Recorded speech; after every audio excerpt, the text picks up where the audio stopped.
Hoje teremos a palestra A Importância da Teologia na Família. Nós gostaríamos de convidar o diretor do Centro de Educação, Filosofia e Teologia, professor Dr. Mário Sérgio Batista, para realizar sua saudação.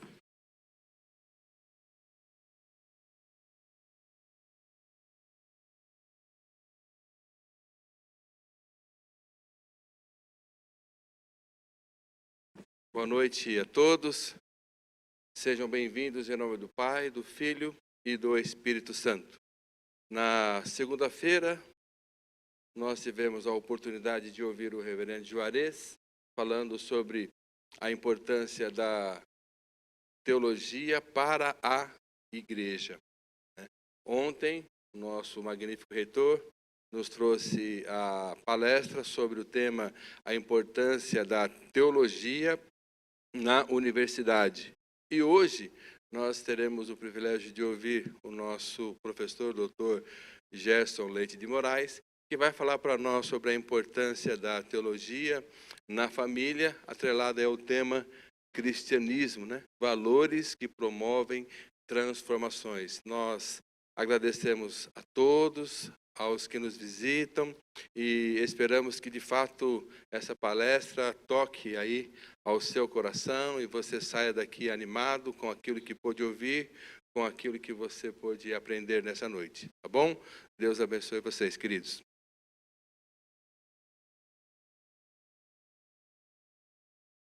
Muito obrigada, professor. Nós faremos agora a apresentação de um breve currículo do palestrante. Gerson Leite de Moraes, professor de História, bacharel em Teologia pelo Seminário Presbiteriano do Sul e graduado em Teologia pela Universidade Presbiteriana Mackenzie. Tem mestrado em Filosofia pela PUC de Campinas, doutorado em Ciências da Religião pela PUC de São Paulo e doutorado em Filosofia pela Unicamp. Atualmente é professor doutor adjunto 1 da Universidade Presbiteriana Mackenzie. Exerceu durante 4 anos a função de coordenador de pesquisa e extensão no campus Campinas e durante 3 meses a função de coordenador acadêmico do campus Campinas. Também foi ouvidor da Universidade Presbiteriana Mackenzie. Desde janeiro de 2017, trabalhou no mestrado em Ciências da Religião de nossa universidade como professor permanente. Além disso, é membro do NDE do curso de História EAD. No início de 2018, foi nomeado coordenador do Núcleo de Ética e Cidadania da universidade, cargo que exerce desde então. É membro do conselho editorial da editora Saber Criativo e tem experiência nas áreas de História Geral e do Brasil, Filosofia Política, Filosofia e Gestão, Epistemologia e Ética. Passamos a palavra ao professor Dr. Gerson Leite de Moraes.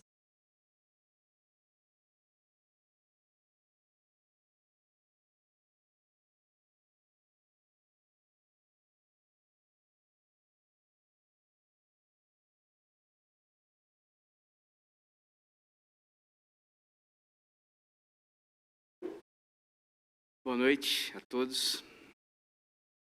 Bom, primeiramente eu gostaria de agradecer a oportunidade e dizer da minha satisfação em poder tratar desse tema, né, com vocês nessa noite. Eu vou começar falando de algo que é muito caro para mim, mas que eu não tenho muitas oportunidades de realizar aqui, tendo em vista que eu dou aula de filosofia da religião e ciências da religião. Então, dificilmente eu consigo, tento muitas vezes, né? Mas dificilmente eu consigo tratar de textos bíblicos. E nessa noite eu gostaria de começar tratando exatamente de um texto bíblico, uma passagem que se encontra no Evangelho de Jesus Cristo, segundo São Lucas, e o registro da palavra de Deus nos diz assim, Lucas capítulo 15, do versículo 11 até o versículo de número 32, em nossas Bíblias tem como título a parábola do filho pródigo, e eu gostaria de ler essa passagem com vocês e, na sequência, então, dar início propriamente à minha reflexão. Continuou, certo homem tinha 2 filhos. O mais moço deles disse ao pai: Pai, dá-me a parte dos bens que me cabe, e ele lhes repartiu os haveres. Passados não muitos dias, o filho mais moço, ajuntando tudo que era seu, partiu para uma terra distante e lá dissipou todos os seus bens, vivendo dissolutamente. Depois de ter consumido tudo, sobreveio àquele país uma grande fome e ele começou a passar necessidade. Então ele foi e se agregou a um dos cidadãos daquela terra, e este o mandou para os seus campos a guardar porcos. Ali desejava ele fartar-se das alfarrobas que os porcos comiam, mas ninguém lhe dava nada. Então, caindo em si, disse: Quantos trabalhadores de meu pai têm pão com fartura, e eu aqui morro de fome? Levantar-me-ei e irei ter com meu pai, e lhe direi: Pai, pequei contra o céu e diante de ti. Já não sou digno de ser chamado teu filho. Trata-me agora como um dos teus trabalhadores. E levantando-se foi para seu pai. Vinha ele ainda longe, quando seu pai o avistou, e compadecido dele, correndo, o abraçou e o beijou.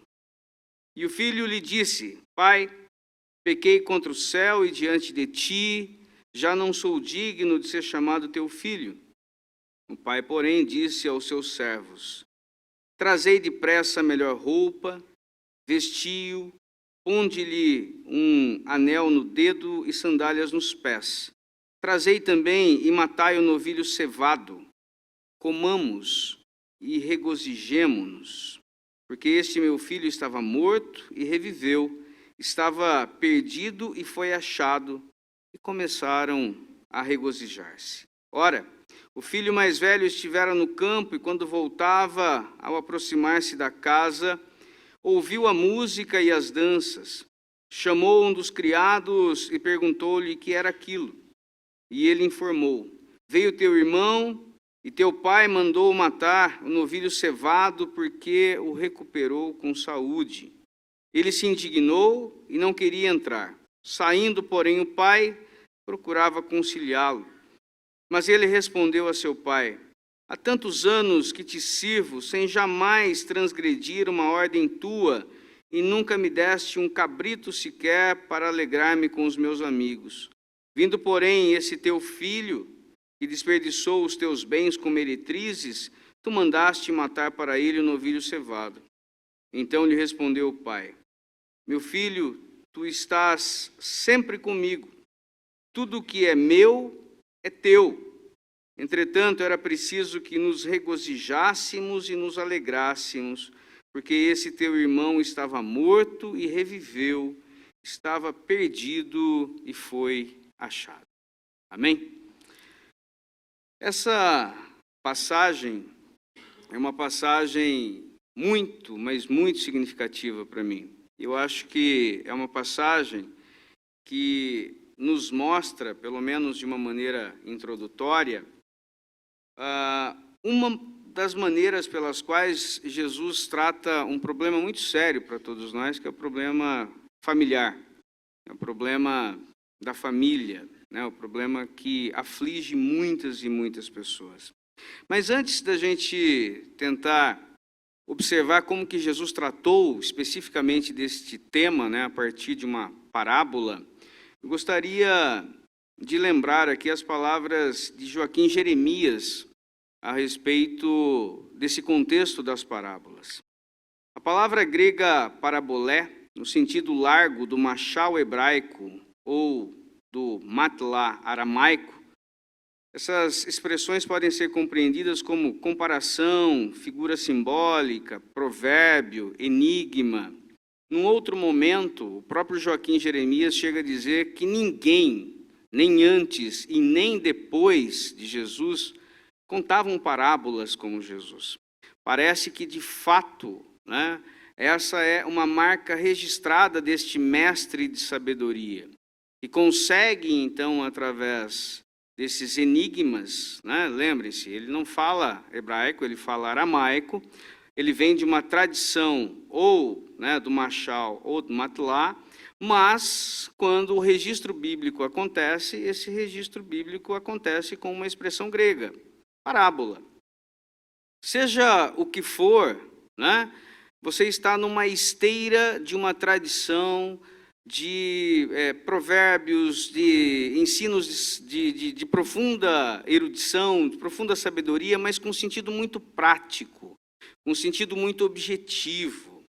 Joaquim Jeremias diz o seguinte: estamos diante de uma tradição muito fiel e em imediata proximidade de Jesus, quando lemos as parábolas. As parábolas devem ser colocadas na situação da vida de Jesus.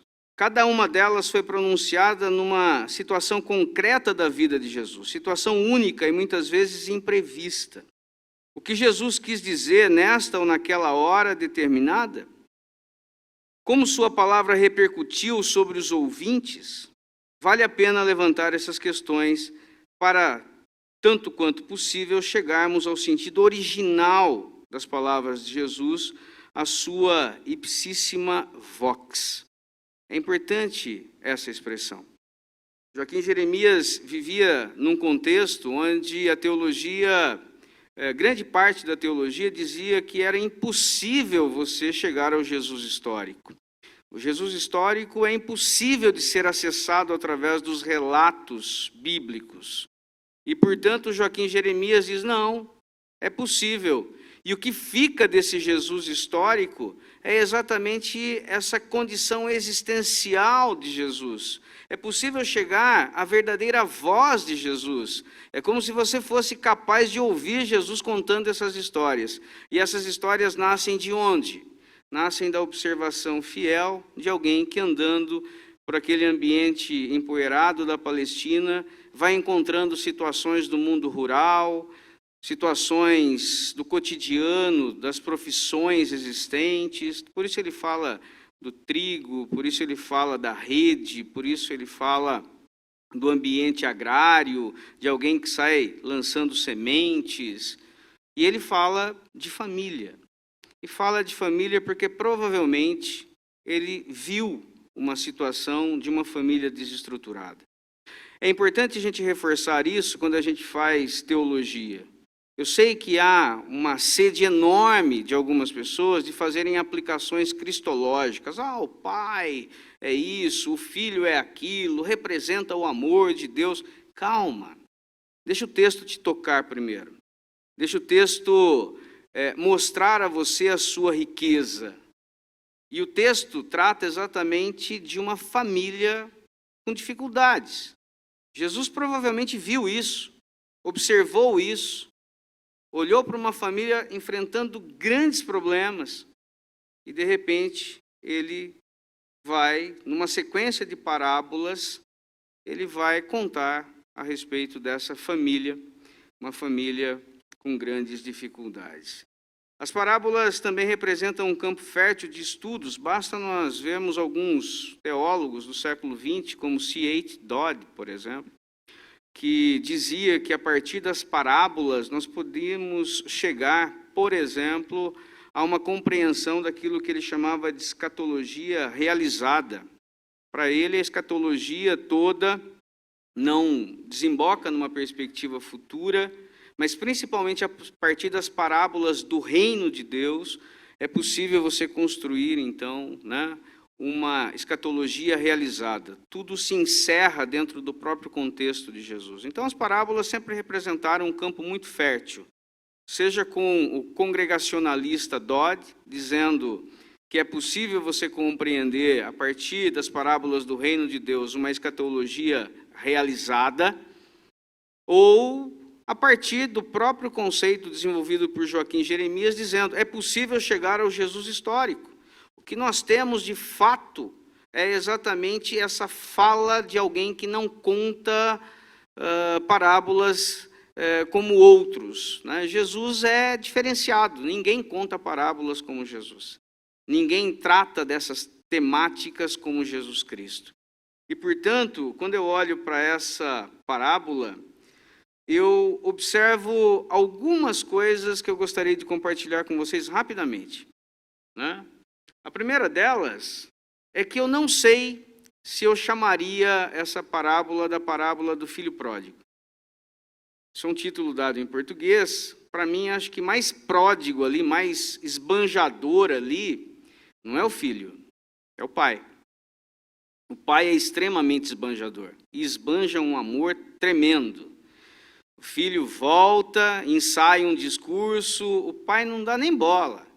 E o pai vai dando a ele, né, uma sandália, um anel, festeja, se alegra, né? Eu fico imaginando o farrapo que aquele rapaz voltou.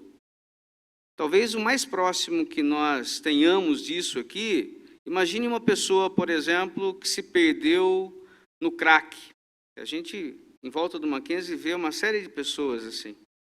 Imagine essa pessoa voltando para casa, para o seio da sua família.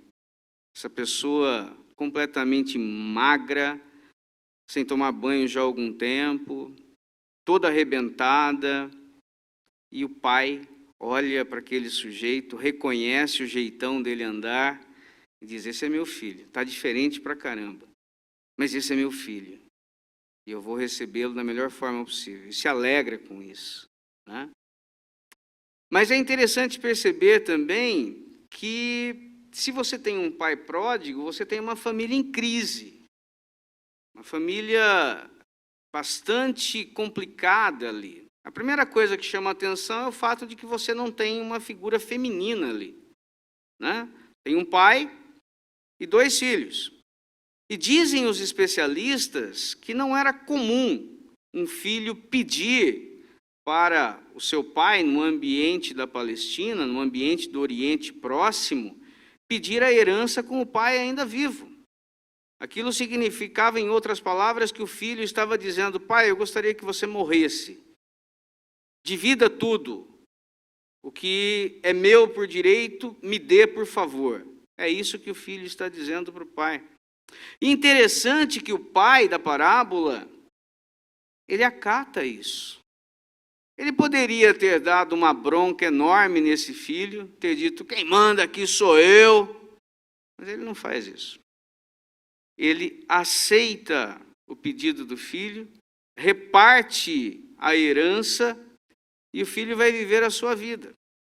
Outra coisa que chama a atenção no texto é você observar que o outro filho em nenhum momento intervém. Ele poderia simplesmente ter dito: pai, olha, meu irmão está com a cabeça virada, com a cabeça quente, né? Vamos resolver isso aí? Não. Ele não faz absolutamente nada, ele se cala, e quando o irmão volta, ele diz: esse teu filho aí, ele não chama nem de irmão, esse teu filho aí que gastou teu dinheiro com meretrizes e coisa e tal, ele voltou, o senhor matou o novilho cevado para ele, eu estou aqui trabalhando há tanto tempo, o senhor nunca fez nada para mim. Então percebam que se trata de uma família completamente desestruturada. Uma família com problemas muito sérios. E Jesus trata exatamente dessa família, uma família que não tem uma mulher, né? Uma mulher que provavelmente faria toda a diferença dentro daquele contexto para apaziguar os ânimos entre aqueles homens ali. E Jesus trata deste tipo de situação real. Eu gostaria que vocês imaginassem isso.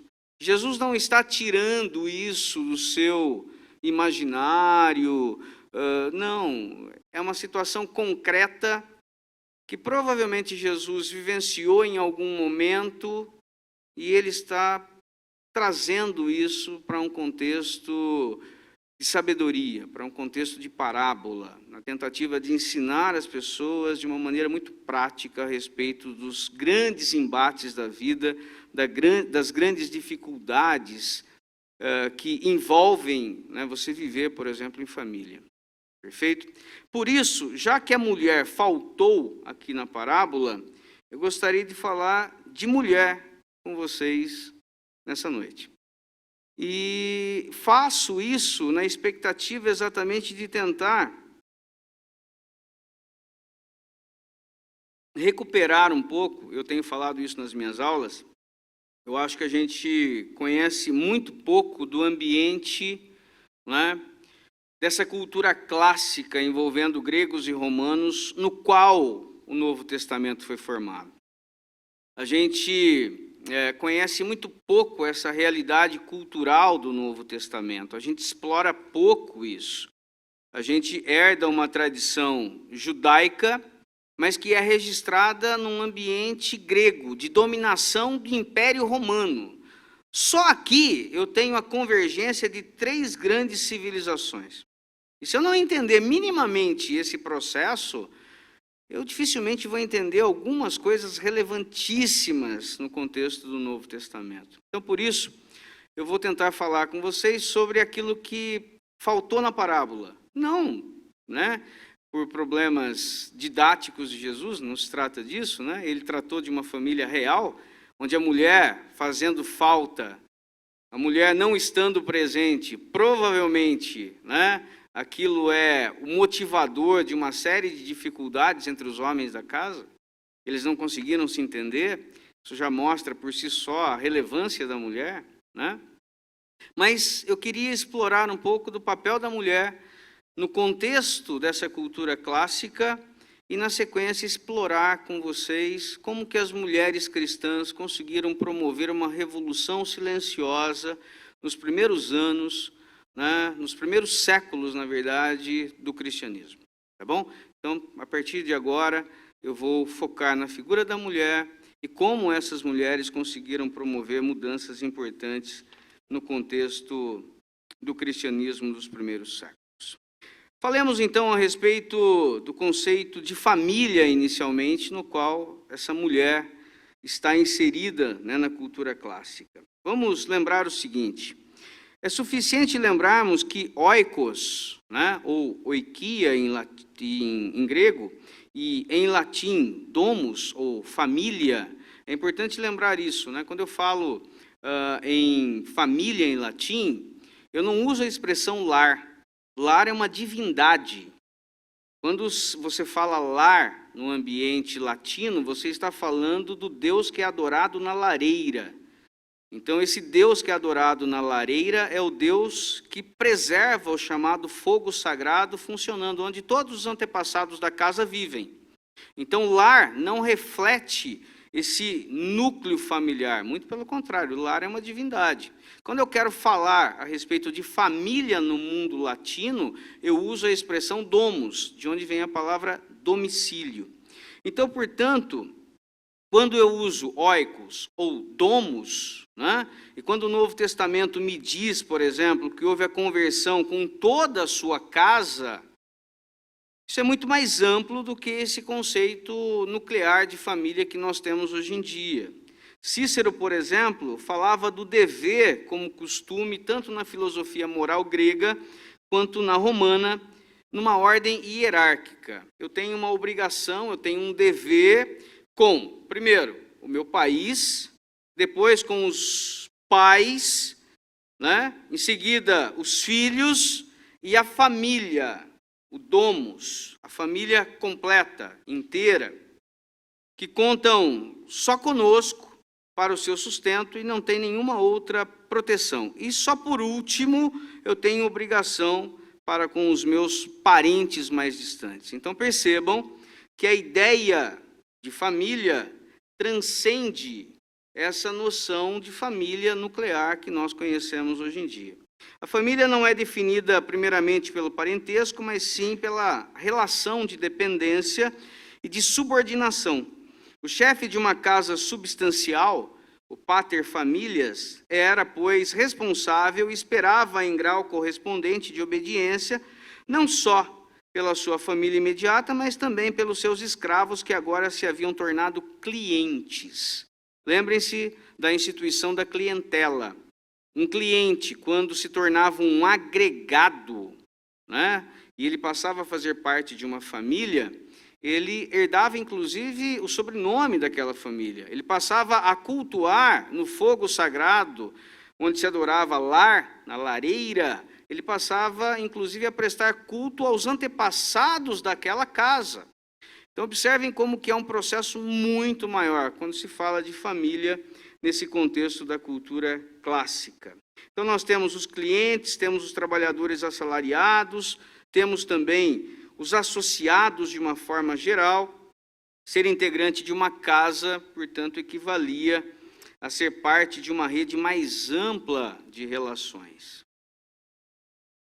Uma forma adicional de relacionamento social, dentro desse contexto, né, de uma família muito mais ampla do que nós conhecemos, que envolve clientes, escravos, os parentes próximos, os agregados, é que dentro desse núcleo, né, do domus, dentro dessa realidade familiar, você tinha as chamadas associações voluntárias. Então, essas associações voluntárias muito comuns nas cidades gregas e romanas, elas acabavam, então, reunindo um grupo de amigos, um grupo de parentes, vizinhos, associados de trabalho. Essas pessoas geralmente faziam um contrato, uma espécie de uma constituição, arrumavam um lugar para reunião e se declaravam, então, uma associação. Esse grupo geralmente não era um grupo grande, era um grupo de 12 a 40 pessoas. Nós temos achados arqueológicos que comprovam grupos até com 100 pessoas, mas não era algo assim tão comum. Mas é importante observar que essa tônica é uma tônica muito parecida e que será copiada pela eclesia, pela igreja. Vocês ouviram ontem aqui, e na segunda-feira também, os palestrantes falando a respeito da eclesia, né? E, portanto, eclesia não é um termo originalmente cristão. É um grupo, uma associação, uma reunião de pessoas, uma assembleia de pessoas, né?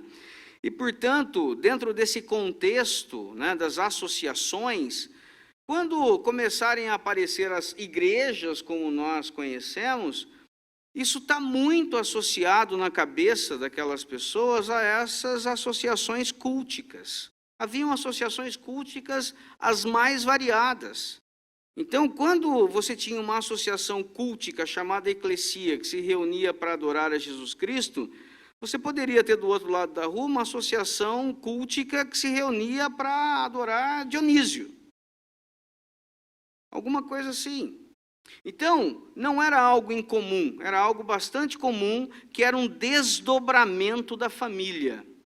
As associações culticas, ou associações de uma forma geral, representam essa reunião de pessoas que têm afinidades e que querem, então, se reunir para algumas coisas. Algumas são associações de trabalho, outras são associações para outros fins, por exemplo, esportivos, mas haviam associações culticas também. E é exatamente dentro desse contexto das associações culticas que as mulheres começam, então, a ganhar um espaço muito significativo. Porque se há um lugar no mundo greco-romano onde as mulheres vão conseguir escapar desse machismo todo que imperava naquele tipo de sociedade, é na religião. A religião é um espaço que oferece para as mulheres algumas oportunidades. Gravem isso, por favor, mais tarde isso fará todo sentido. Muitas mulheres, dentro desse contexto todo, né, essas mulheres acabavam, então, agindo de uma maneira que elas aproveitavam esse tipo de oportunidade, né? Nós temos aqui um exemplo que eu acho que vale a pena ser citado, que é um exemplo em Pompeia, onde uma mulher chamada Eumáquia, que ganhou dinheiro, né, fabricando tijolos, ela comprou um dos maiores edifícios da cidade, ela doou para uma associação de trabalhadores, e por conta disso ela recebeu um título eclesiástico, né? Ela passou a ser uma sacerdotisa pública, ela passou a ser, então, uma sacerdus pública. Então, percebam que a religião é um espaço para que as mulheres possam, então, de uma forma ou de outra, começarem a ser reconhecidas numa sociedade machista como essa. É bem verdade também que muitas dessas mulheres acabavam fazendo parte de associações onde os seus maridos, né, acabavam sendo proeminentes. Muitas mulheres, né, acabavam, então, agindo, aproveitando as oportunidades, as poucas oportunidades que elas tinham, para conseguir ou, né, um certo destaque, ou um destaque para os seus maridos. E aí, eu queria destacar aqui a fala da Sarah Pomeroy, que diz o seguinte, que algumas mulheres ganhavam dinheiro comercializando mercadorias de luxo, como tintura de púrpura e perfume, e quando você, né, estudante de Bíblia ou leitor da palavra, você se depara com essa informação, automaticamente vem na sua mente a imagem de Lídia, né, que era uma negociante de púrpura. E no livro de Atos dos Apóstolos, nós temos a informação de que essa mulher tem um destaque todo especial. Essa mulher, ela provavelmente é ou judia, ou uma prosélita, que se converteu ao judaísmo, e parece que ela dirige um grupo fora da Palestina, e isso não é pouco, para os padrões da época. Uma mulher que, de repente, ocupa um lugar de destaque dentro de um judaísmo fora da Palestina, é algo extremamente importante. É importante também a gente saber que talvez ela tivesse tido um passado de origem servil, provavelmente pelo nome que ela carrega, né, que é o nome de uma região. Então, ela é chamada pelo apelido e não pelo seu nome, né, de nascimento. E, portanto, ela é uma representação disso, uma mulher que vive com um pé na religião. A religião é um espaço libertário para ela. Numa sociedade dominada por homens, a religião é um espaço importante para ela. Ela ganha dinheiro, como Eumáquia provavelmente também ganhou, citei há pouco. Essas mulheres, elas ganham dinheiro e geralmente elas transitam entre o mundo do comércio e o mundo da religião. E é interessante a gente observar esse tipo de movimento, porque isso mostra exatamente como isso vai ser importante para o cristianismo dos primeiros séculos. Dentro desse contexto todo, a gente não pode se enganar. Então as mulheres, todas elas eram muito bem definidas, todas eram empreendedoras, não é isso, né? Mas nós temos comprovações arqueológicas, nós temos registros de mulheres que conseguiram, ou na religião ou no comércio, ganharem um certo destaque. Mas, de uma maneira geral, o papel das mulheres era visto como um papel inferior, um papel, né, de não protagonista. E eu trouxe aqui algumas informações a respeito de uma fala de Fílon. Fílon de Alexandria, que foi um dos mais renomados filósofos do judaísmo helenístico, que interpretou a Bíblia utilizando elementos da filosofia de Platão. Para ele, o demiurgo de Platão é o Deus criador dos hebreus. Vejam o que ele diz a respeito de mulheres. Ele acreditava firmemente na inferioridade espiritual das mulheres, mas concordava em afirmar que a formidável imperatriz romana, chamada Lívia, era uma exceção. A instrução, a paideia que ela recebeu, capacitou-a de tal maneira a ela se tornar um homem em seu poder de raciocinar. Eu acho que ele estava querendo elogiar. Suspeito, mas deu uma bola fora sem tamanho, né? Mas isso reflete uma época. As mulheres nessa época estavam submetidas exatamente a esse tipo de situação. Então, o que resta para as mulheres? O que resta para as mulheres é a religião e o comércio. Elas transitam com uma certa facilidade nessas duas áreas, nesses dois campos de conhecimento. É aí que eu gostaria de apresentar para vocês o papel de um sociólogo chamado Rodney Stark, que nos fala a respeito da importância da mulher na tradição cristã dos primeiros séculos. Então, nós começamos a falar a respeito de uma parábola contada por Jesus, onde a mulher está ausente, e Jesus reflete um problema específico de uma família. Eu tentei mostrar para vocês a importância e a organização da família no mundo greco-romano, no mundo clássico da antiguidade. Tentei mostrar para vocês que as mulheres, de uma forma ou de outra, elas tinham uma certa uma capacidade de conseguirem sobreviver de maneira melhor, seja na religião ou no comércio, né? Mas, de uma maneira geral, o mundo antigo era um mundo extremamente machista. O Rodney Stark é um sociólogo americano de religião e ele ficou muito conhecido no mundo por estudar, né, a partir de uma proposta que ele mesmo desenvolve, chamada de teoria da escolha racional. Ele tenta estudar igrejas, seitas, denominações e aquilo que ele chama de cultos. E aí você fica perguntando, culto? Mas culto é o que eu faço domingo na igreja. Mas na terminologia da sociologia, quando se fala em sociologia da religião, os cultos podem se manifestar nos mais variados contextos. Então, deixa eu dar um exemplo aqui.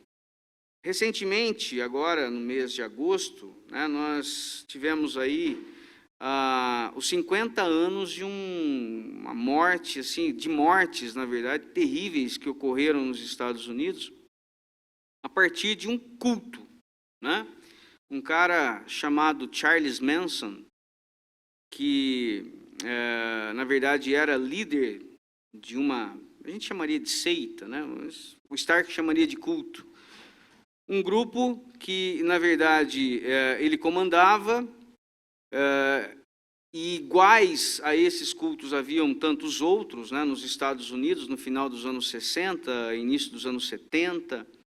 Esses cultos geralmente tinham uma figura, um líder carismático, ele era carismático, ele comandava um grupo e ele acreditava firmemente que ele era a encarnação de Jesus Cristo, né?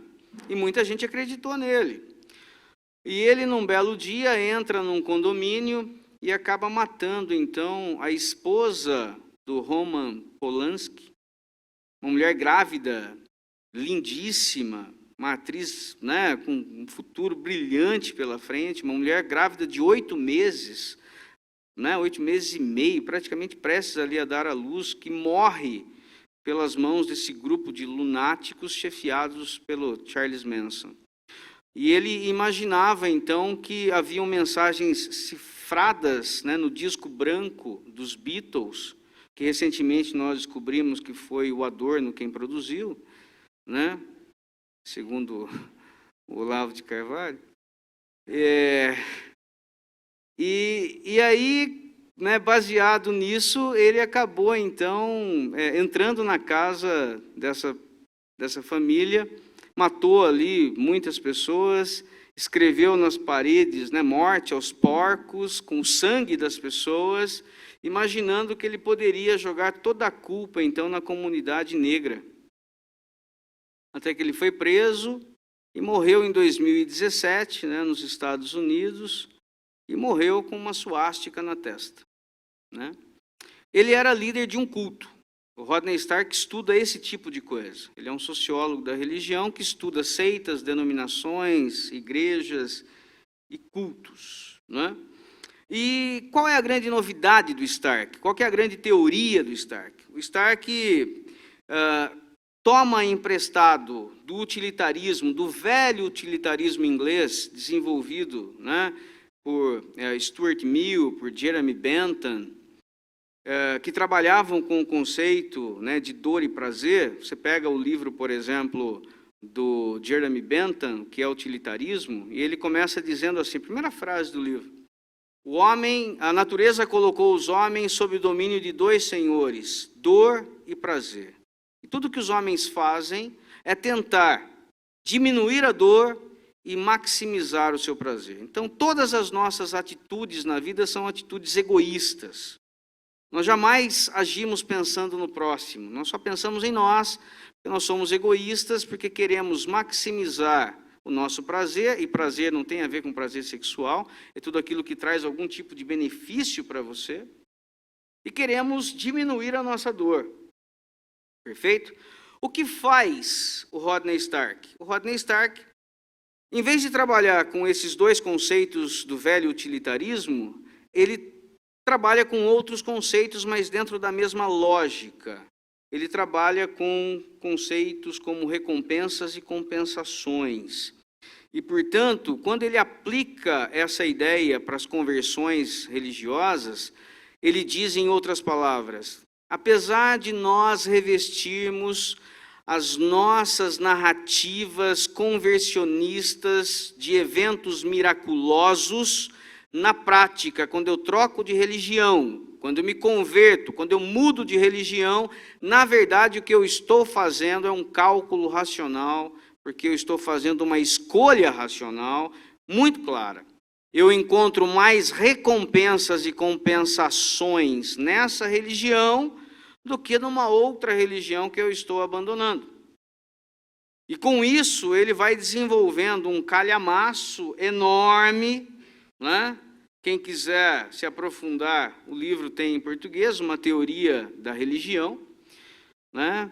E nessa teoria da religião ele vai mostrando como que essas recompensas e compensações vão se desgastando e como que essas coisas vão se organizando na cabeça dos crentes, daqueles que de fato mudaram de religião. Então percebam que o Rodney Stark tem uma teoria que não concorda, logicamente, com a minha fé e com a sua, porque nós acreditamos que uma ação miraculosa acontece no momento da conversão, mas é importante a gente entender essa teoria, uma teoria de alguém que não é crente, mas alguém que nos ajuda a compreender muito fortemente o papel das mulheres, né, porque ele traz documentos importantíssimos que a gente não acha em quase nenhum lugar, né? E o Stark faz uma reunião muito significativa desses documentos e nos apresenta esses documentos, e eu acho que eles nos ajudam a pensar o papel das mulheres na tradição cristã, né, na tradição do cristianismo. Eu espero que tenha ficado claro para vocês. A ideia básica é a seguinte: ninguém se converte por uma ação sobrenatural, segundo a teoria de Stark. As pessoas fazem um cálculo racional e mudam de religião porque é mais conveniente, é mais interessante mudar de religião, porque você observou que ali, né, naquela outra religiosidade, naquela outra espiritualidade, naquela outra denominação, enfim, você vai ter mais benefícios, você vai poder maximizar o seu bem-estar, o seu prazer, e, consequentemente, você vai diminuir os seus problemas, você vai diminuir a sua dor, você age, então, de uma maneira egoísta, de uma maneira racional e egoísta. E isso é feito numa fração de segundos. Tá? É sempre um cálculo. Se tem cálculo, a coisa está envolvida, né? Eu estou fazendo um cálculo racional e observando como que isso funciona no meu dia a dia. Tá? O Rodney Stark, feita essa observação inicial, num livro chamado Crescimento do Cristianismo, um sociólogo reconsidera a história, o Rodney Stark nos traz algumas informações práticas de como ele consegue aplicar essa teoria dele, né? E aí que aparecem essas coisas importantes a respeito de família. Ele toca em dois assuntos que são fundamentais aqui: o infanticídio e o aborto. Eu vou ler aqui com vocês. Infanticídio. Dentro desse ambiente, né, dos primeiros séculos do cristianismo. O cristianismo nasceu nesse ambiente, né, num ambiente que herdou uma cultura grega e que vive essa cultura grega dentro de um império, que é o Império Romano, né? Vejam, por exemplo, o que Platão e Aristóteles falavam a respeito tanto de infanticídio quanto de aborto. Tanto Platão como Aristóteles recomendavam o infanticídio como política legítima do Estado. Uma terrível descoberta no esgoto que passava por baixo do banheiro de uma casa na cidade portuária de Asquelon. O esgoto estava entupido, né, de detritos, e ele deve ter sido entupido por volta de algum momento aí do século IV a.C., mas, né, através de algumas pesquisas, um sítio arqueológico foi organizado, e quando os pesquisadores escavaram e succionaram a sujeira ressecada, encontraram ossadas de aproximadamente 100 pequenos bebês, ao que tudo indica, assassinados e atirados no esgoto. Provavelmente, né, eram todas meninas. Por quê? Porque havia, dentro do Império Romano, uma prática muito forte. Você criava uma única filha. A segunda, você praticava o infanticídio. Então, o infanticídio ele é cometido, né, contra alguma criança que vem ao mundo com algum tipo de deficiência, isso tanto entre os gregos como entre os romanos, mas ele era cometido em Roma especificamente, né, dentro do Império Romano como um todo, ele é cometido basicamente contra meninas, contra a segunda filha. Por quê? Porque é uma sociedade guerreira, uma sociedade belicosa, que valoriza homens, homens que devem morrer na guerra. As meninas servem para procriação e, portanto, você não vai ter 2 meninas na sua casa, você vai ter uma só, né? É interessante a gente observar isso, porque há uns 20 anos atrás, saiu uma reportagem, não tínhamos internet ainda, né? Então, tivemos uma reportagem de uma revista chamada Marie Claire. E a Marie Claire fez uma reportagem muito interessante sobre a política de filho único na China. E tem uma sequência de fotos, numa edição da Marie Claire, que chama muito a atenção. Está passando um senhor, né? E esse senhor está com um guarda-chuva na mão, e de repente ele vê um embrulho jogado no meio-fio. Ele passa olhando, e na sequência passam 2 crianças, e o cara fotografando, né? E aí esse senhor chinês pega o guarda-chuva e vai cutucar aquele embrulho. E ele percebe que é uma criança. Era uma menina. Vem 2 jovenzinhos, né, 7, 8 anos, e o menino passa reto, altivo, está nem aí com o que está acontecendo ali. A menina passa olhando para aquilo com uma cara de assustada, provavelmente dizendo consigo mesma, poderia ter sido eu. A política de filho único na China também privilegiava os meninos, né? Então, isso acontecia no mundo antigo. Então, o infanticídio era praticado, né, de uma forma geral na cultura clássica, mas especificamente dentro do Império Romano, havia uma tradição muito forte de não se criar, né, 2 meninas dentro do mesmo domus, dentro da mesma casa. A respeito do aborto, palavras do Stark. A lei romana conferia ao cabeça de casal masculino literalmente o poder de vida e de morte sobre os membros da família, até mesmo o direito de determinar a uma mulher da casa que abortasse. Na República, Platão tornou o aborto obrigatório para todas as mulheres que concebessem após os 40 anos de idade, sob o pretexto de limitar a população. E Aristóteles seguiu o exemplo em seu livro A Política. Deve haver um limite fixo para a procriação da prole, e se qualquer pessoa tiver filho como resultado de relações sexuais em contravenção a essas determinações, o aborto deve ser praticado. O imperador Domiciano, tendo engravidado sua sobrinha Júlia, que era, né, uma jovenzinha adolescente, ordenou-lhe que fizesse o aborto, em decorrência do qual ela veio a falecer, né? Então, percebam que, no mundo antigo, a prática do aborto, a prática do infanticídio, eram práticas aceitas, estimuladas pelo Estado, né, patrocinadas pelo Estado, alimentadas por toda uma lógica de funcionamento da sociedade. Analisando a moralidade desenvolvida na tradição romana, Stark afirma que o aborto e o infanticídio eram amplamente aceitos e praticados na antiguidade.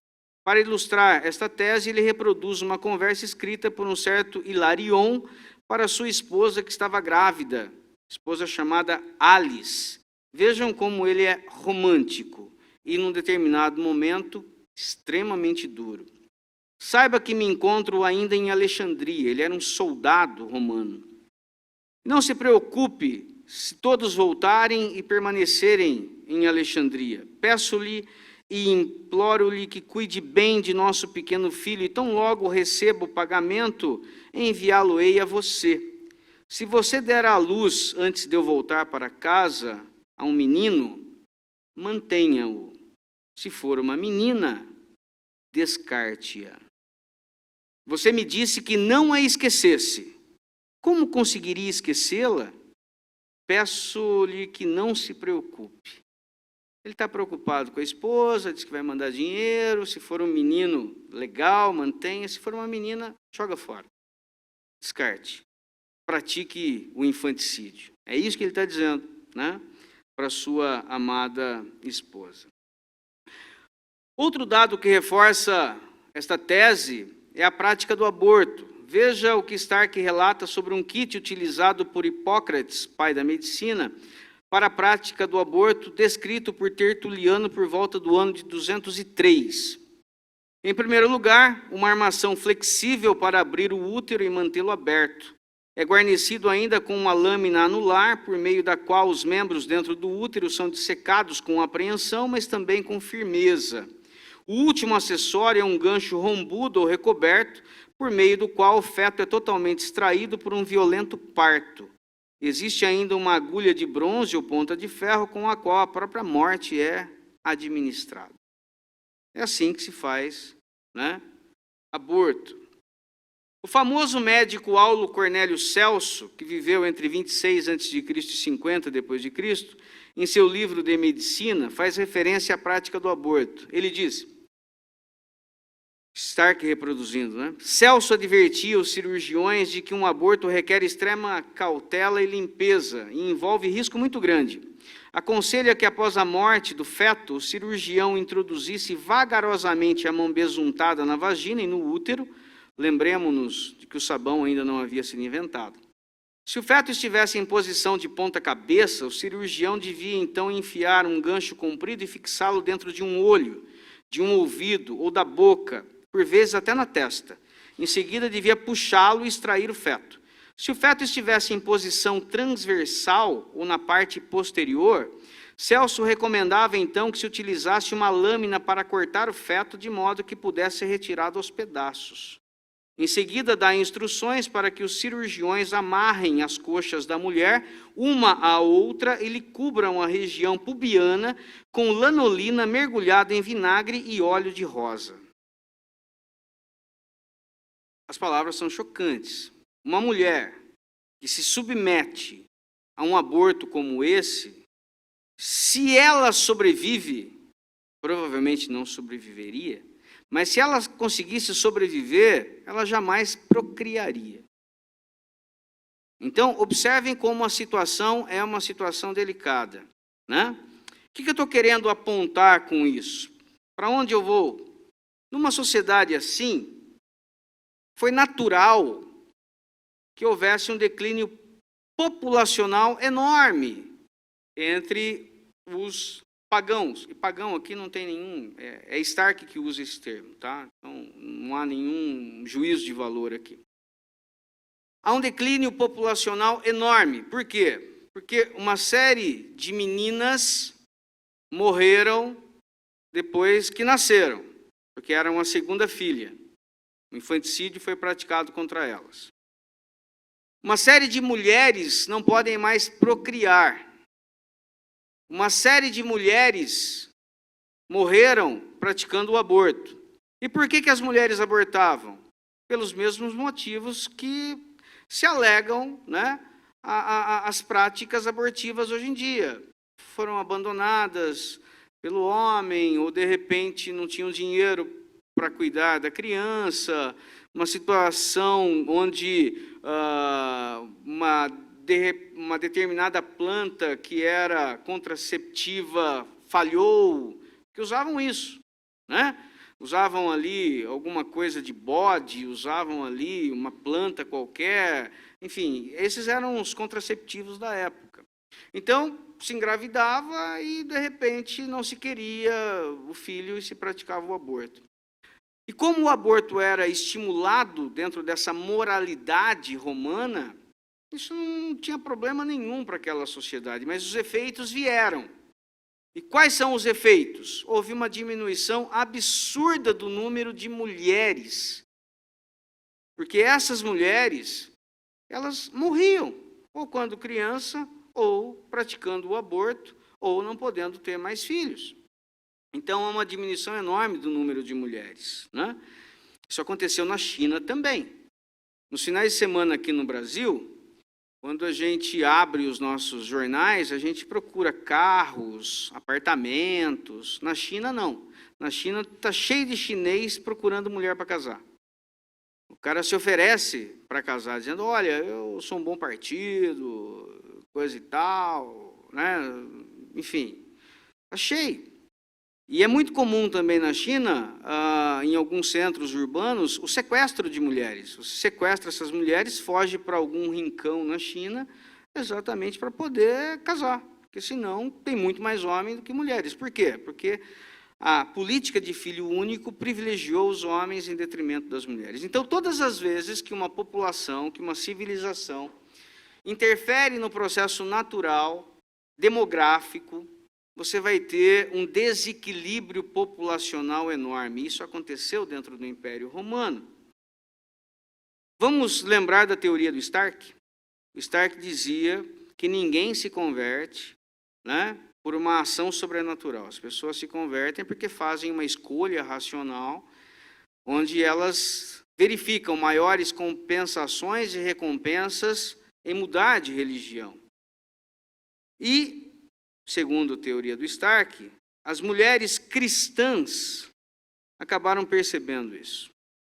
Muitas mulheres abandonaram as suas religiosidades ligadas ao paganismo e aderiram ao cristianismo, porque o cristianismo era um espaço de reconhecimento das mulheres.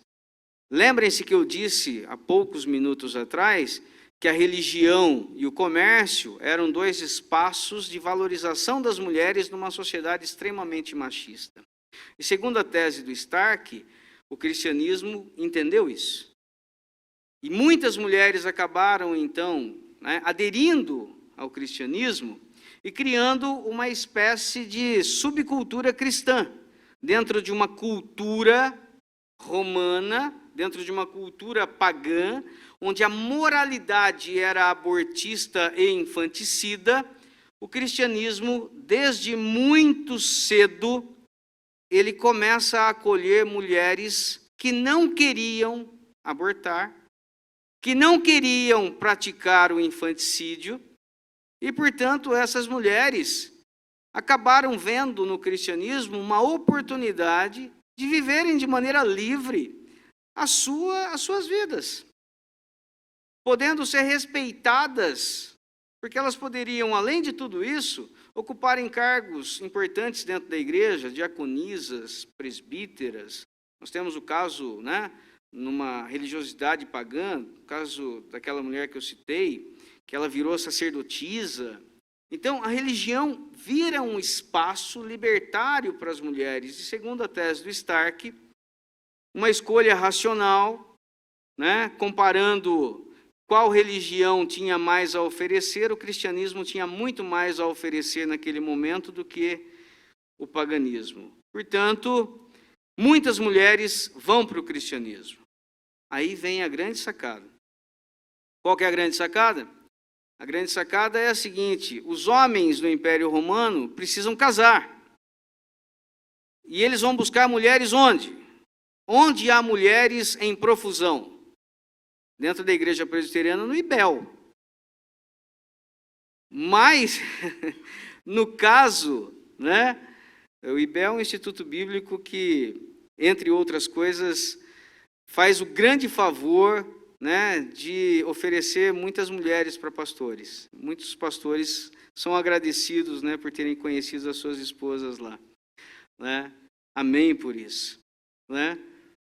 Porque alguns caras também olha, é só pela graça de Deus que os caras casaram também, né? A gente tem que reconhecer isso também.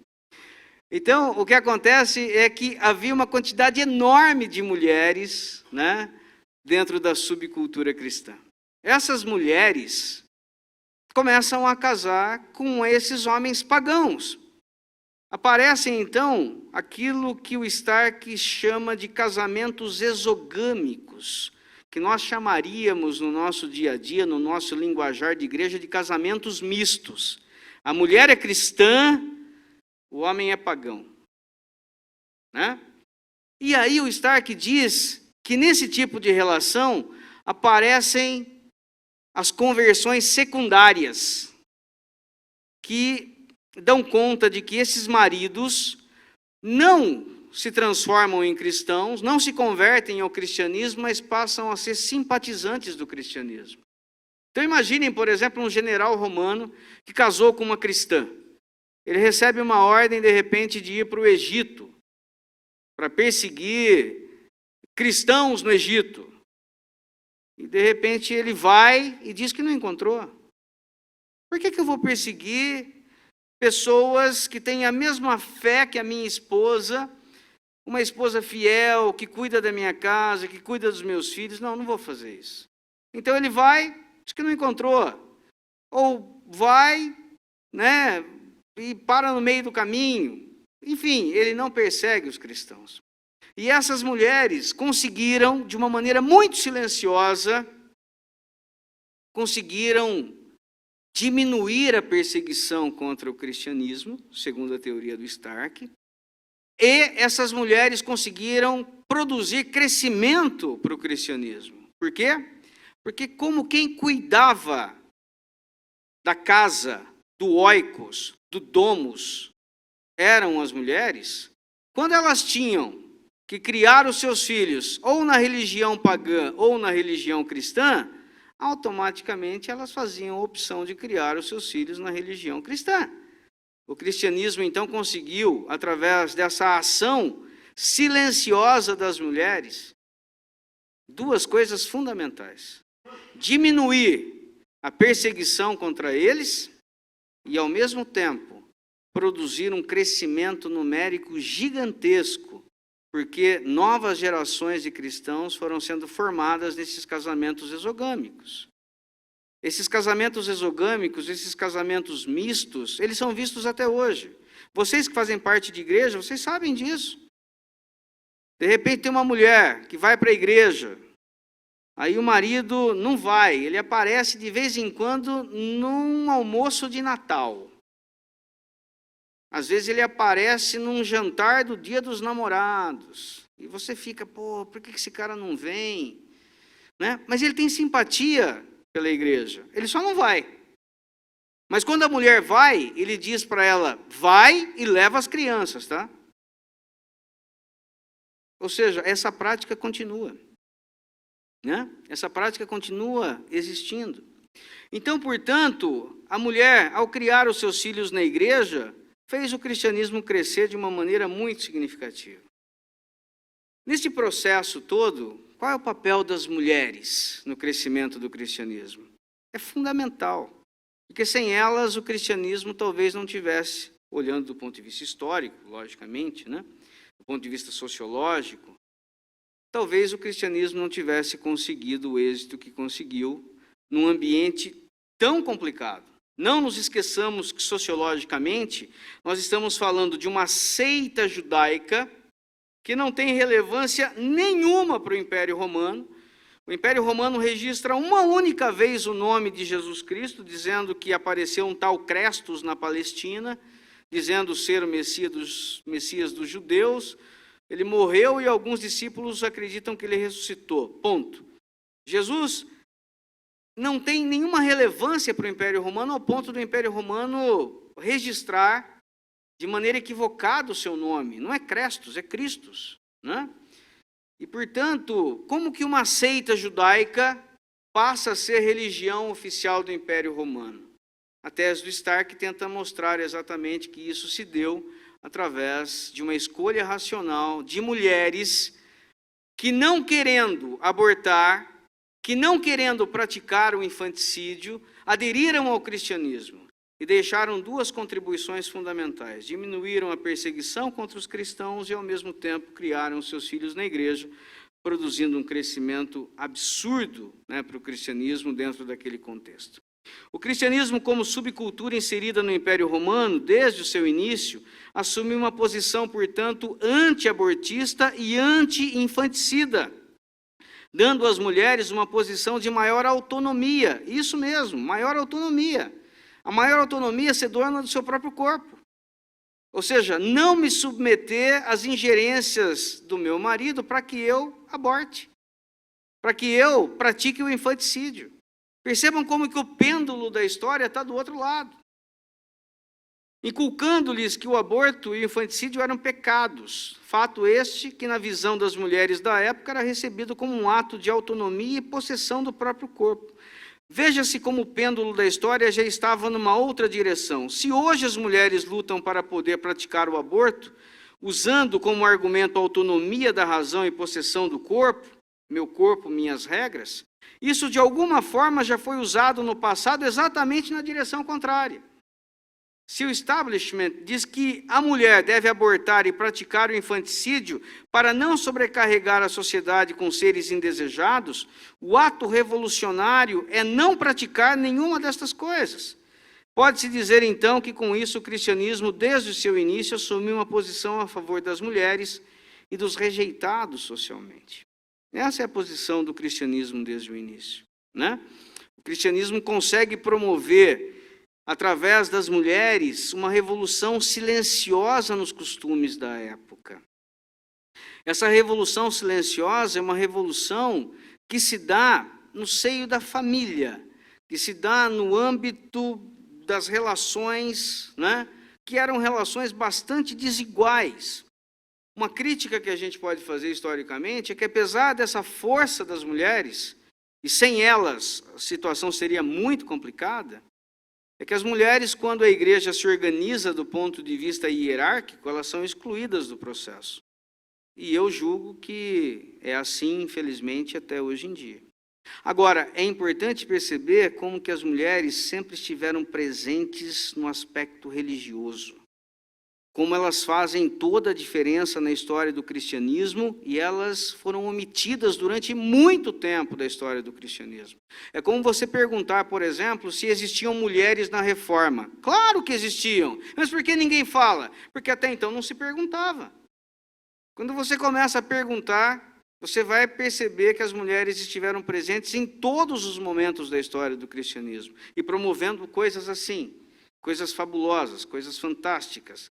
Revolução silenciosa nos valores e nos costumes. Se hoje alguém diz, eu sou dona do meu corpo, minhas regras, no passado isso também já foi dito, mas no sentido de dizer, numa sociedade abortista e infanticida, não queremos abortar, não queremos praticar o infanticídio. Queremos, Mesmo porque a decisão do aborto nunca é fácil. E uma mulher sabe, que ela poderia ter sido vítima de infanticídio, por exemplo. Então, naquela época, fazia toda a diferença, essa posição do cristianismo. Então, recapitulando o que nós falamos aqui, e com isso eu estou caminhando para o momento derradeiro, da minha reflexão, eu comecei falando a respeito de uma história contada por Jesus, de uma parábola contada por Jesus, onde a mulher não está presente. E, a meu ver, isso fez toda a diferença naquela família. Aquela família passou por um processo de reconstrução, de transformação, mas aquela família se tornou muito problemática, muito talvez em função da ausência de uma mulher. Podemos especular assim. Falei a respeito da importância da família, que é um elemento muito maior do que o núcleo familiar que nós conhecemos. Disse que dentro desse ambiente aparecem as associações, principalmente as associações culticas, onde as mulheres começam a ter um ar um pouco mais arejado, seja no comércio, seja na religião. O cristianismo quando aparece, ele se aproveita deste processo todo, né? E, na sequência, eu apresentei para vocês a teoria do Stark. Se vocês me perguntarem, você acredita na teoria do Stark? Eu uso a teoria do Stark naquilo que ela me convém.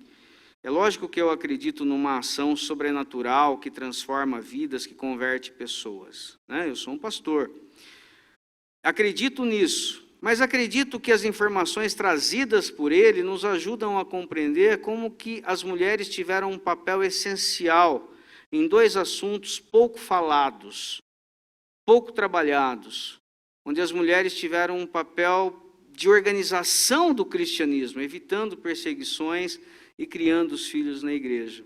E, portanto, já que o meu tema é teologia e família, eu quis prestar essa homenagem às mulheres e dizer que o cristianismo depende muito das mulheres.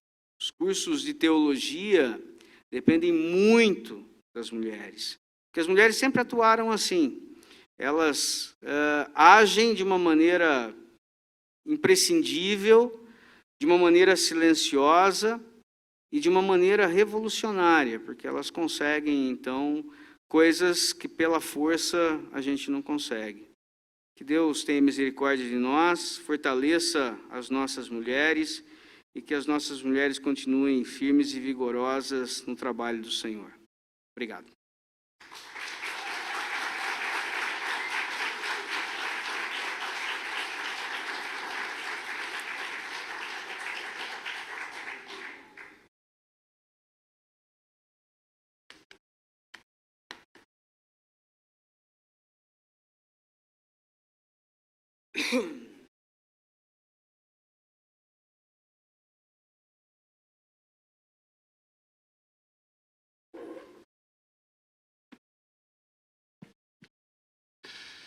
Primeiramente, agradecemos ao Dr. Gerson ter aceito o convite de ser palestrante nessa Semana Teológica e pela sua palestra nessa noite. Procederemos agora a 3 perguntas e eu gostaria que aqueles que irão fazê-las levantem sua mão, se coloquem em pé, digam o seu nome, o curso, o semestre e proceda à pergunta. 3 perguntas. Pois não.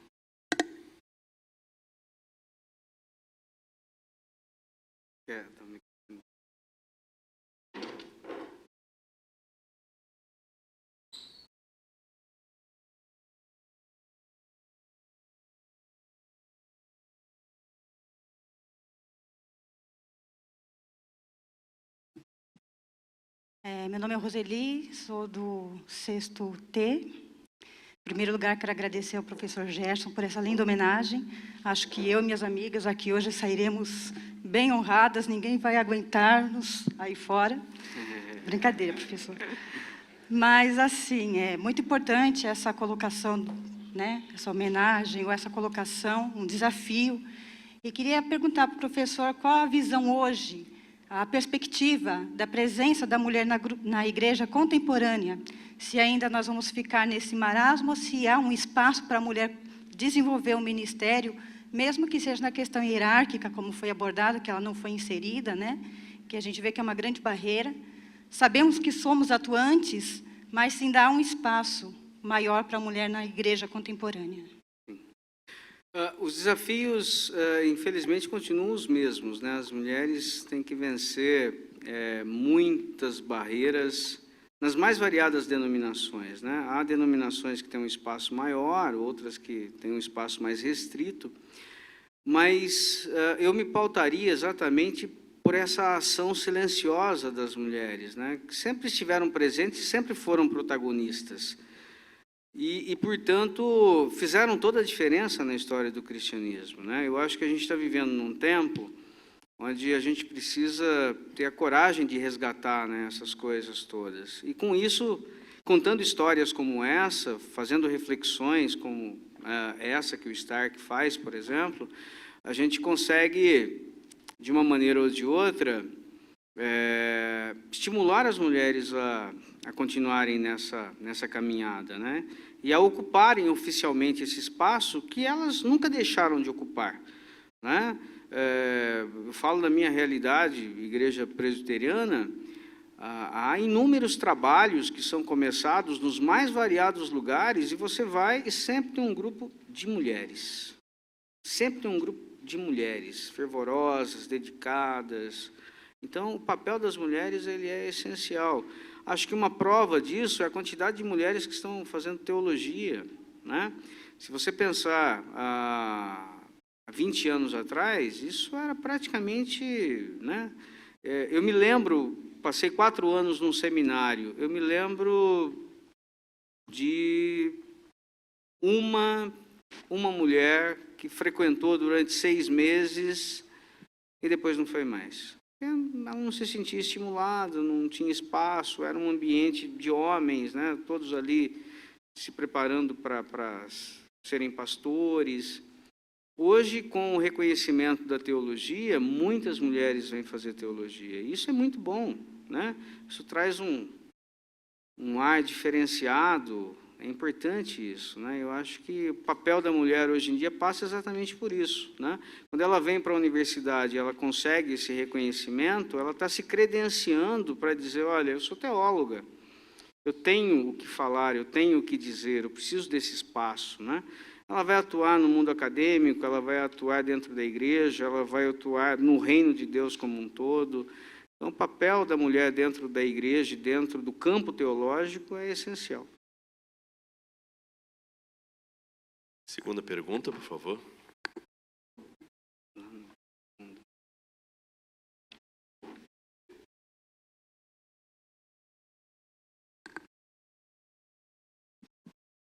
Professor Billy, Gerson, talvez uma provocação, porque se entendo a teoria do Rodney Stark, o cristianismo cresceu populacionalmente até chegar na esfera do poder e tal.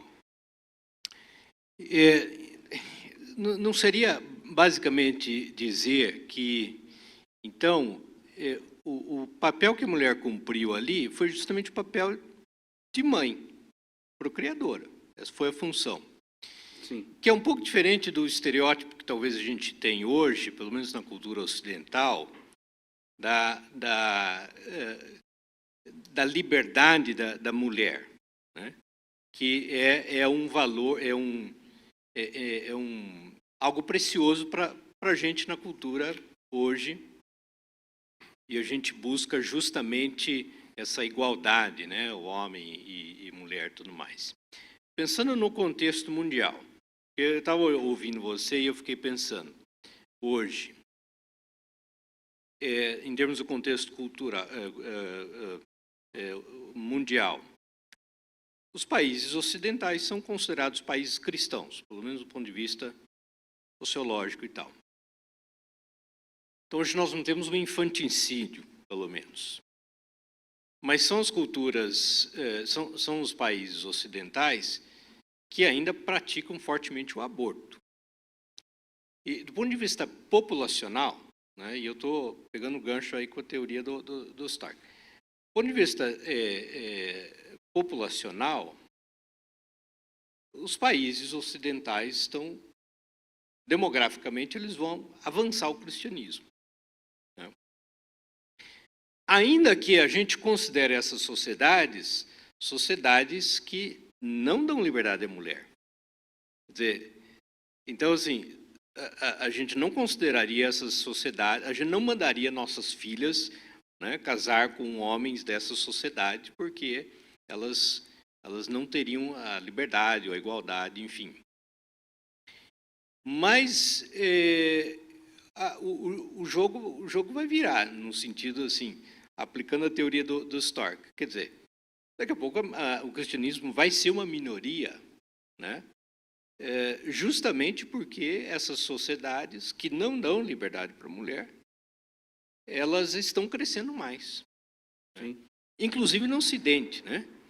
Isso eu lembro também de uma fala de um obstetra na Europa, quer dizer, de 10 partos que ela faz, 8 ou 9 são de mulheres muçulmanas, budistas, enfim, né?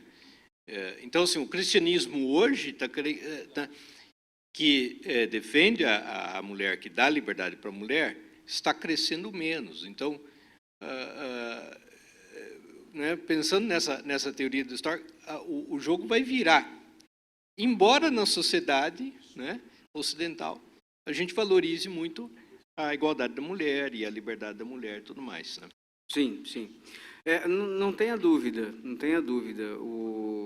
Aliás, alguns sociólogos apontam para isso, né, que provavelmente, em algum momento, por conta até dessa questão mais, essa posição mais firme, mais radical, né, de alguns grupos religiosos fora do cristianismo, a gente vai ter um crescimento populacional enorme, porque a procriação é gigantesca, enquanto numa sociedade cristã secularizada, e talvez esteja aí, né, a palavra, né, chave, numa sociedade assim, você já tem um processo, né, de freio. Então, né, você já não tem mulheres optando, né, por terem filhos, você tem meios, né, contraceptivos, você tem uma liberdade maior e isso traz também responsabilidades. Então, do ponto de vista sociológico, há muitos estudos nessa direção. Então, talvez, do ponto de vista demográfico, o cristianismo, né, vai perder espaço por conta exatamente desse viés sexual e desse viés religioso, né, que é exatamente a direção contrária, como você bem observou. Provavelmente, né, se tudo caminhar, né, segundo essa lógica, é isso que a gente vai experimentar mesmo, um certo declínio, né, populacional do cristianismo, e aí você tem o crescimento de outros grupos religiosos, que, por sua vez, não passaram pelo processo de secularização, né? Você ainda tem um processo ali de domínio da religião que é bastante intenso ainda, né? Então, o cristianismo, naquele momento histórico, ele aparecia como uma opção de autonomia para as mulheres, né? Só que o pêndulo da história foi para o outro lado. E aí, em nome, né, da liberdade, coisa e tal, você tem essa luta a favor do aborto, né? E, portanto, é uma sociedade... Mas eu diria que todo o processo está no processo de secularização. Um processo que, na verdade, começa a partir do século XVI e se torna muito forte nos séculos seguintes, e isso muda tudo, né? Mas eu acho que é isso, você tem toda a razão. A leitura que eu faço é essa também. Tá? Terceira e última pergunta, por favor. Tinha um rapaz lá no fundo. Pergunta, pode ser os dois. Pode ser os dois. Boa noite. Queria agradecer a aula do senhor. Meu nome é Caio, eu sou das letras, não faço parte da turma de teologia. E a minha pergunta basicamente é a seguinte: no cristianismo, diferente do judaísmo, diferente da cultura greco-romana que o senhor tinha falado, as mulheres têm o seu valor de fato estabelecidos e afirmados, ou seria só uma questão de uma leitura histórica, né? Então, porque, por exemplo, no judaísmo, você não encontra relatos de mulheres se tornando, por exemplo, sacerdotisas ou participando ali dos trabalhos dentro do tabernáculo, depois no templo. Então, isso é no cristianismo.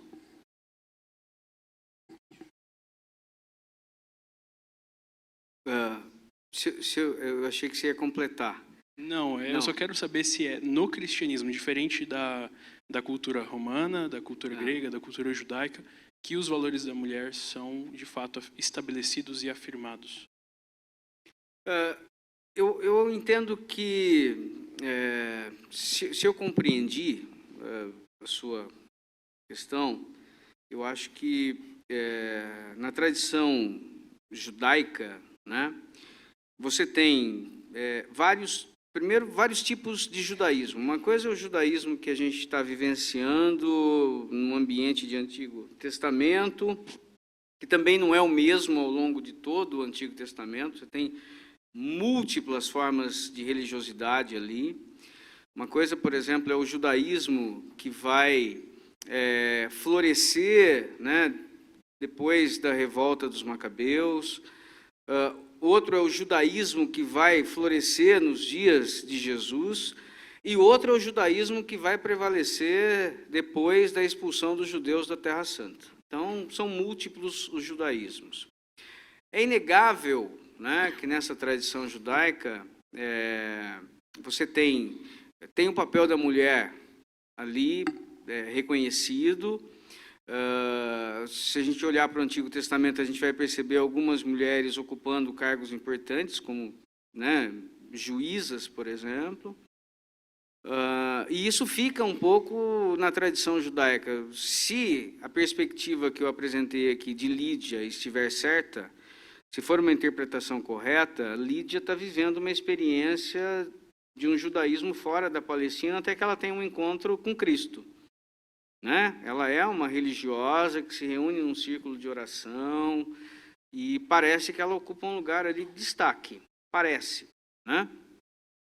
Então, o cristianismo, em função do próprio judaísmo, a gente pode dizer que havia uma valorização das mulheres, né? O grupo que acompanhava Jesus era um grupo formado também por mulheres, né? O movimento de Jesus tem a participação de mulheres.